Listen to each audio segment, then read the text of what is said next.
Sa interview kay Miss Annabel Rama sa hiwalalang Richard at Sarah, naging maingay binitawan niyang salita. Sa showbiz, kilala natin ang veteranong aktres na si Annabel Rama na prangka kung magsalita.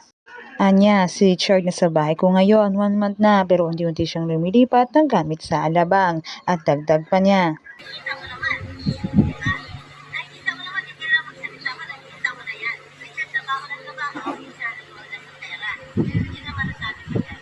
Dahil sa mga sinabing inyo ni Miss Annabel ay nag-flex naman itong si Sara Lapati ng kanyang sasakyan na di umano'y galing sa pera niya at kasunod pa ng pag-flex niya ng mga luxury bags niya. Pinapakita niya rito na hindi pera ni Richard ang mga ginagastos niya dahil si Sara ay kumikita sa mga beauty products na mga ini-endorse nito.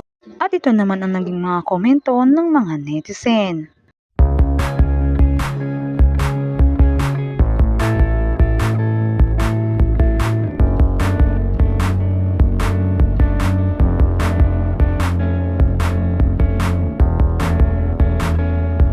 Ikaw, ano maging comment mo sa issue na to?